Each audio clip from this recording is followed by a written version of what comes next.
हाय मेरी प्यारी सखियों। जब से आपने मेरे इंस्टाग्राम ज्योति अग्रवाल 7488 में मेरी हर्बल सोप वाली शॉर्ट वीडियो देखी है ना, तब से आप सभी खुद इसे बनाना चाहते हैं। मतलब जैसा कि मैं बना करके सेल भी करती हूँ और अपने पर्सनल यूज के लिए भी रखती हूँ, वैसे ही आप भी इसे बनाना चाहती हैं और एक छोटा सा बिजनेस स्टार्ट करना चाहती हैं। और क्योंकि मैं हमेशा आप सबको सपोर्ट करने के लिए रेडी रहती हूँ, तो इस वीडियो के साथ हाजिर हो चुकी हूँ। शुरू से लेके अंत तक पूरी वीडियो देखिएगा। अगर आप भी घर से ये बिजनेस स्टार्ट करना चाहती हैं, बहुत आसानी से कर सकती हैं। सबसे पहले बात करेंगे सोप बेस की। सोप बेस कौन सा लें, कंफ्यूजन रहता है आपको। मैं आज आपके साथ lightning and brightening herbal soap की रेसिपी भी शेयर करने वाली हूँ। तो सोप बेस बहुत अलग अलग तरीके के मिलते हैं। क्लियर सोप बेस है, ग्लिसरीन सोप बेस है, गोट मिल्क सोप बेस है, कोकोनट मिल्क सोप बेस है, मतलब बहुत सारी वेराइटीज है। जब आप इसे परचेस करने जाओगे ना, तो आपको बहुत सारी वेराइटीज वहां पर शो होंगी। तो जो भी आपको पसंद है वो आप ले लें। अगर आपको देखिए कोकोनट मिल्क सोप लेना है तो वो वाला सोप बेस मंगवा लीजिए। अगर आपको क्लियर सोप बेस लेना है, जैसे कि मैं यहाँ पर ले रही हूँ, देखिए कितना ट्रांसपेरेंट क्लियर सोप बेस है ये, कि इसके पीछे से मेरी उंगलियां भी नजर आ रही हैं। तो मैंने लिया है क्लियर सोप बेस, लेकिन ये ग्लिसरीन वाला है, तो ग्लिसरीन सोप बेस मैंने लिया है। 1 किलो की ये बार है, जिसे मैं आपके सामने अभी कट करूंगी, सोप बनाऊंगी इसके साथ और दिखाऊंगी कि कैसे सोप बनेगा। और 1 किलो सोप बेस अगर आप लेते हो तो उसमें से कितने सोप, मतलब कितने साबुन बन करके तैयार होंगे, यहाँ पर आप देख सकते हैं। सबसे पहले ऑनलाइन आपने सोप बेस लेना है, जिस तरह से कि मैंने परचेज किया है वैसे ही ऑनलाइन ले लेना है। अगर आपके वहां ऑफलाइन ये मिल जाता है तो आप ऑफलाइन भी ले सकते हैं। आप इसे आप छोटे छोटे पीसेस में कट कर लीजिएगा, क्योंकि हमें इसे डबल बॉयलर तरीके से पिघलाना है। तो छोटे छोटे पीसेस करने से ना ये आसानी से पिघल जाता है। मैं हमेशा नेचुरल वाले सोप बेस ही मंगवाती हूँ। मतलब कोई भी प्रोडक्ट जब मैं ऑनलाइन या ऑफलाइन जहां से भी लेती हूँ ना, मेरी कोशिश रहती है कि बिल्कुल नेचुरल हो और किसी तरह के हानिकारक केमिकल्स उसमें ना डले हो। यहाँ पर इतना सेटिस्फाइंग है ना ऐसे छोटे छोटे पीसेस में कट करना, इसलिए मैं इसकी वीडियो ज्यादा दिखा रही हूँ आपको। मुझे बड़ा मजा आ रहा था इसको छोटे छोटे पीसेस में कट करना, बहुत आसानी से कट हो जाता है। हार्ड नहीं है, बहुत ही नर्म है, बहुत ही सॉफ्ट है। बस इस तरह से आप इसे जितने छोटे पीसेस में कट करेंगे उतनी जल्दी और उतनी आसानी से ये पिघल जाता है। चलिए, एक स्टेप कंप्लीट हो चुका है। अब ये कितने खूबसूरत लग रहा है ना देखने में, कितने क्रिस्टल, कितने चमकदार, ऐसा लग रहा है ना जैसे कि मैंने डायमंड्स रखे हुए प्लेट में। काश ये सच होता। तो चलिए, अब ना ये सारा जो साबुन हमने जिसे छोटे छोटे टुकड़े में हमने काटा है, उसे एक अलग से बोल में ले लेंगे, क्योंकि हमें इसे अब पिघलाना है। तो डायरेक्टली हम गैस पे नहीं पिघलाएंगे इसे, हम इसे डबल बॉयलर करेंगे, मतलब इसके नीचे पानी रखेंगे जिसकी गर्मी से ये पिघलेगा। तो मैंने उससे थोड़ा सा बड़ा बर्तन, जितना हमने सोप बेस वाला बर्तन लिया है ना, उससे थोड़ा सा ज्यादा बड़ा बर्तन हम लेंगे। उसमें डालेंगे पानी, ज्यादा नहीं, 1 से 1.5 गिलास, बर्तन के हिसाब से आप डाल लीजिएगा। और इसे चढ़ा देंगे गैस पे। पहले पानी को गर्म करेंगे, थोड़ी फ्लेम हाई करके, और पानी जब हल्का गर्म होने लगे ना, तो फ्लेम बिल्कुल लो कर देंगे और इसे पिघलने देंगे धीरे धीरे। धीमी आंच में ही बनाइएगा, क्योंकि आंच को बढ़ा करके जब भी हम कोई चीज बनाते हैं ना, तो उसके बेनिफिट्स कम हो जाते हैं। तो धीमी आंच में धीरे धीरे जब ये पूरी तरह से पिघल जाएगा, उसके बाद हम इसमें कुछ और भी चीजें ऐड करेंगे। जब तक साबुन पिघल करके तैयार होता है, तब तक मैं दिखा दूं कि मैंने क्या क्या चीजें रखी हैं उसमें ऐड करने के लिए। Castor oil, vitamin E oil, tea tree oil, shea butter. यहाँ पर आप देख सकते हैं मैंने रखा है गुलाब जल, jojoba oil, almond oil, vegetable glycerine, और खुशबू के लिए, मतलब कि फ्रेग्रेंस के लिए, मैंने जैस्मिन फ्रेग्रेंस यहाँ पर रखा हुआ है।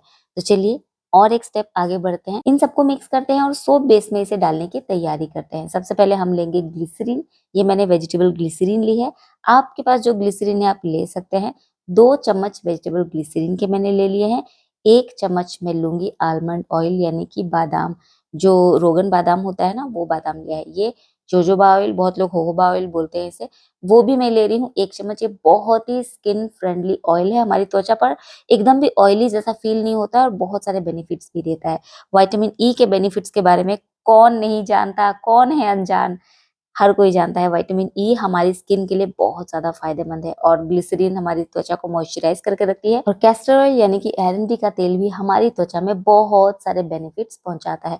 तो इसे बिल्कुल थोड़ा सा लेंगे, बिल्कुल 8 से 10 बूंदे, 1 किलो साबुन में 8 से 10 बूंदे ही लेंगे। और बस ये जो फ्रेग्रेंस मैं ऐड करी हूँ ना इसमें, जैस्मिन, आप मनपसंद फ्रेग्रेंस लीजिएगा, वो भी 8 से 10 बूंदे ही ऐड करेंगे, बहुत ज्यादा डालने की जरूरत नहीं है। टी ट्री ऑयल 8 से 10 बूंदे, मतलब fragrance oil, tea tree oil और कैस्टर ऑयल, इन तीनों की क्वांटिटी बिल्कुल कम रखनी है। अब मैं इसमें ऐड करूँगी जो चाय पत्ती वाला चम्मच होता है ना, उसके हिसाब से आप ले लीजिएगा शिया बटर। ये बिल्कुल ऑप्शनल है, अगर आपके पास नहीं है ना तो स्पेशली पैसे खर्च करके खरीदने की कोई ज़रूरत नहीं है। शिया बटर को आप स्किप कर सकते हैं। अब इसमें ऐड करेंगे 1 चम्मच एलोवेरा जेल। अगर कोई चीज़ इनमें से आपकी त्वचा पर सूट नहीं करती, तो आप उसे स्किप कर सकते हैं। बिल्कुल भी ज़रूरी नहीं है कि जो कुछ मैं ऐड कर रही हूँ, वो सारी चीज़ें आपको ऐड करनी है। फिर मैं इसमें डालूँगी रोज़ वाटर यानी कि गुलाब जल, और गुलाब जल के इतने फ़ायदे हमारी त्वचा के लिए, हमारी स्किन पे ये निखार लाता है। अगर एक्ने पिंपल्स की प्रॉब्लम से परेशान हो, तो उससे आपको छुटकारा मिलेगा। मतलब अनेकों फ़ायदे हैं गुलाब जल के। अब इन सभी चीज़ों को ना बढ़िया से मिक्स कर लीजिए, बहुत ही क्रीमी सा बन जाएगा ये। अब इसमें हम ऐड करेंगे उबटन यानी कि हर्बल पाउडर। अब आप पूछ सकते हैं कि इस हर्बल पाउडर में क्या-क्या मैंने डाला हुआ है, तो इसकी पूरी वीडियो मैंने आप सबके साथ शेयर की हुई है। डिस्क्रिप्शन में आपको लिंक मिल जाएगा, जाकर के ज़रूर देखिएगा। उबटन बनाने की रेसिपी अगर मैं यहाँ पर आप सबके साथ शेयर करने लग गई ना, तो वीडियो काफ़ी ज़्यादा लंबी हो जाएगी, और जिन लोगों को सिर्फ़ पर्सनल यूज़ के लिए सोप बनाना है ना, वो लोग तो बोर हो जाएँगे और वीडियो छोड़ कर के भाग जाएँगे। तो इसीलिए अगर आप ये उपटन बनाना चाहते हैं, तो डिस्क्रिप्शन में जो लिंक दिया हुआ है वहाँ जाकर के देख करके पहले उपटन तैयार कर लें, और फिर जब मन करे ये साबुन बनाएं और इसके बहुत सारे फायदे लें। इन शॉर्ट अगर मैं आपको बताऊं तो इसमें बेसन, चावल का आटा, मुल्तानी मिट्टी, चंदन पाउडर, नीम पाउडर, घर की पीसी हुई हल्दी, rose powder, orange and lemon powder और भी बहुत सारी चीजें इसमें ऐड की हुई हैं। मतलब 10 से 12 चीजें मिला करके ये उपटन तैयार किया गया है। अब इस उपटन को हमने उस ऑयल फेस वाले में डाल करके मिक्स कर लेना है। 2 चम्मच 3 चम्मच जितना आप चाहें ऐड कर सकते हैं। अच्छी तरह से मिक्स कर लेंगे, और ये जो सोप बेस है पिघला हुआ, इसकी फ्लेम मैंने ऑफ कर दी थी। अब ये गरम है हल्का सा, बहुत ज्यादा गरम गरम में नहीं डालेंगे, नहीं तो जो भी चीजें हम इसमें ऐड करें ना, उनके बेनिफिट्स पूरी तरह से खत्म हो जाएंगे। तो हल्का सा जब ठंडा हो जाए, मतलब 50% जब ठंडा हो जाए ना, तब ये जो हमने उपटन वाला घोल तैयार करके रखा है ना ऑयल फेस में ऐड करके, वो इसमें धीरे धीरे डालेंगे और पूरी तरह से मिक्स करेंगे। आप देखिए ये कितनी अच्छी तरह से मिक्स होगा, एक भी ढेला, एक भी गांठें आपको नजर नहीं आ रही है। देखो कितना अच्छा मिक्स हुआ है। तो इस तरह से आप भी जब भी उपटन वाला सोप बनाए ना, तो पहले ऑयल फेस या जो भी लिक्विड चीजें ना, उन्हें अच्छी तरह से मिक्स कर ले सबको एक साथ। फिर उसमें उपटन पाउडर मिला करके उन्हें भी अच्छी तरह से मिक्स करके एक पेस्ट बना ले, और फिर 50% ठंडा जो सोप बेस तैयार होगा ना, उसमें इसे धीरे धीरे ऐड करके अच्छी तरह से मिक्स कर लें। अब थोड़ी देर और ठंडा होने दें, और जब ये 10-20% ठंडा हो जाएगा ना, तब हम इसे सोप मोल्ड में डालेंगे। बिल्कुल गर्मा-गर्म में आप नहीं डालिएगा, वरना आपके साबुन में ना छोटे-छोटे होल्स हो जाएंगे, बबल्स बनने लगेंगे अंदर, और साबुन की फिनिशिंग उतनी ज्यादा अच्छी नहीं होगी। तो यहाँ पर आप देख सकते हैं लगभग 70% तक ये सोप बेस ठंडा हो चुका है। अब जो सोप मोल्ड हमने लिया ना, मोल्ड को हमेशा आप उल्टा करके या किसी चीज का ढक करके या किसी पॉली बैग में डाल करके ही रखें, ताकि इसके अंदर ना धूल ना जमी हो, क्योंकि हमें इसमें साबुन डालना है और हमेशा इसे धो नहीं सकते। मतलब सोप अब बनाना है हमें, तुरंत हम इसे वॉश करेंगे, गीले में हम सोप डाल नहीं सकते हैं। इसीलिए पहले से इसे धो करके अच्छी तरह से सुखा करके कोई अच्छी जगह पे रख दे, ताकि इसमें धूल मिट्टी ना जमे। तो बहुत ज्यादा बातें हो गई, चलिए अब इसे सोप मोल्ड में डाल देते हैं। मैंने यहाँ पर 12 पीस वाला सोप मोल्ड लिया हुआ है। अब परफेक्ट सोप बनाने के लिए एक और बात का ख्याल बहुत ज्यादा रखना है आपको, वो ये कि सोप बेस जो है, जो ये लिक्विड आप इसमें डाल रहे हैं ना मोल्ड में, वो बहुत ऊपर से नहीं डालना है आपको, एकदम नजदीक से धीरे धीरे डालना है। ज्यादा ऊपर से डालेंगे तो ऊपर झाग ज्यादा बनेगी। एकदम हल्के हल्के, एकदम बगल से, एकदम नजदीक से आपको इसमें डाल देना है सोप बेस में। और अगर आपको झाग नजर आ रही है ना, तो उसे आप हल्का हल्का सा हटा दीजिएगा, क्योंकि फिर सोप की जो फिनिशिंग है ना, वो लुक उतना अच्छा नहीं आता है। तो थोड़ी थोड़ी छोटी छोटी चीजों पर आपको ध्यान देना है। सबसे बड़ी प्रॉब्लम आपकी थी कि इसके अंदर गांठें बन जाती है, वो सॉल्व हो चुकी है। इसके ऊपर झाग बनती है, वो सॉल्व हो चुकी है। आपके साबुन में बबल्स बनते हैं, फिनिशिंग नहीं आती है, वो भी सॉल्व हो चुकी है। मतलब बिल्कुल छोटी छोटी बातें हैं जिस पे आपको ध्यान देना है, और बड़ी बड़ी प्रॉब्लम्स आप सॉल्व कर सकते हैं। देखिए 1 किलो हमने सोप बेस लिया था, उसमें थोड़ी सी और चीजें ऐड की। अब यहाँ पर 12 पीस साबुन तैयार होने वाला है, क्योंकि ये 12 कैविटीज वाला मैंने सोप मोल्ड लिया है। 2 घंटे 2.5 घंटे बिल्कुल छोड़ दीजिए, चाहे तो आप इसे ऊपर से ढक दीजिए ताकि इसमें कोई गंदगी ना गिरे, और 2 से 2.5 घंटे बाद आप देखेंगे तो ये सख्त हो चुका है। और ज्यादा आपको श्योर करना है कि ये अच्छी तरह से सूखा है, नहीं तो नीचे की तरफ देखिएगा, बिल्कुल ये देखिए इस तरह से आपको अलग होता हुआ नजर आएगा, सोप मोल्ड से अलग होता हुआ नजर आएगा ये सोप। तो अब इसे चारों तरफ से हल्का हल्का खींच दीजिए ताकि ये साइड जो है वो छोड़ दे और फिर एक एक पीस करके निकाले। हाथ बिल्कुल साफ होने चाहिए या फिर आप ग्लव्स पहन लीजिए। देखिए कितना खूबसूरत साबुन बन करके तैयार हो गया है। अब एक और प्रॉब्लम के बारे में डिस्कस करूंगी जो बहुत लड़कियां फेस कर रही हैं, मतलब उनके साबुन में वो प्रॉब्लम होती ही होती है, और वो है साबुन स्वेट करता है। मतलब साबुन के ऊपर पानी सा आने लगता है, साबुन के ऊपर अपने आप से नमी आने लगती है और वो गीला होने लगता है, पिघलने लगता है। तो ये प्रॉब्लम कैसे ठीक करें?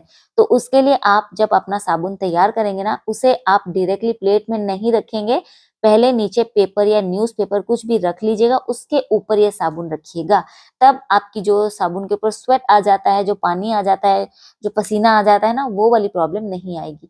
तो यहाँ पर 12 सोप तैयार हो चुके हैं, थोड़ा-सा घोल बच गया था और वो अब सख्त हो चुका है। उसका क्या करेंगे? उसे थोड़ी फेंकना है, जब हमने सोप मोल्ड से सोप निकाल लिया, उसे वापस से पिघला करके सोप मोल्ड में डालेंगे। मतलब और 2 से ढाई घंटे लगने वाले हैं। चाहे तो आप इसमें थोड़ा-सा और सोप बेस और उपटन वगैरह ऐड कर लीजिए ताकि फिर से 12 पीस साबुन और निकल आए।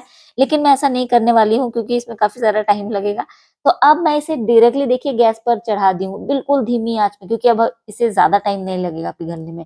सब कुछ इसमें ऐड किया हुआ है और ये थोड़ा-सा नरम भी था, बहुत जल्दी हार्ड होता नहीं है।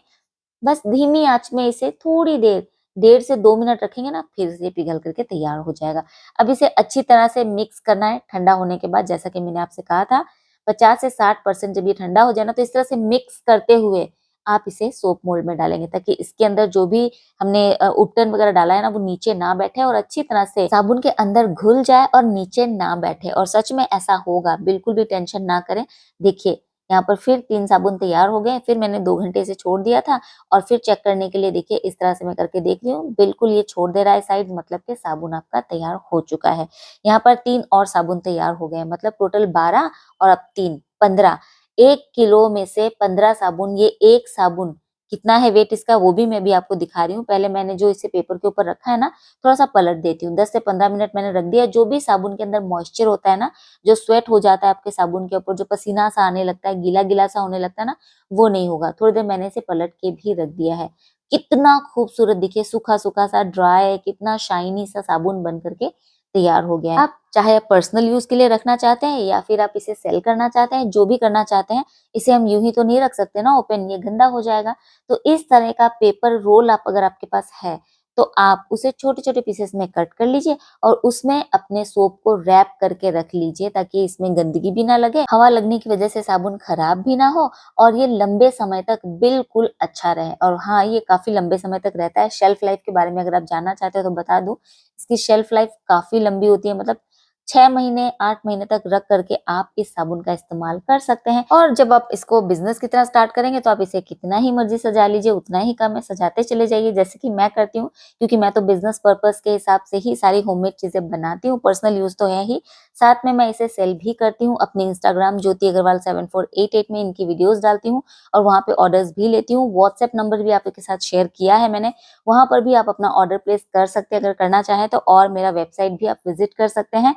अब मैं इसका वेट दिखा दूँ कितना है, आप देख सकते हैं 80 ग्राम से ज़्यादा, मतलब 80 ग्राम पकड़ के चलिए। 80 ग्राम, 100 ग्राम, मैक्स टू मैक्स 110 ग्राम, इससे ज़्यादा वेट वाला सोप मत बनाइए, ज़्यादा बड़ा सोप होता है तो नहाने में दिक्कत आ सकती है। तो यहाँ पर आप देख सकते हैं lightning and brightening herbal soap बन करके बिल्कुल तैयार है।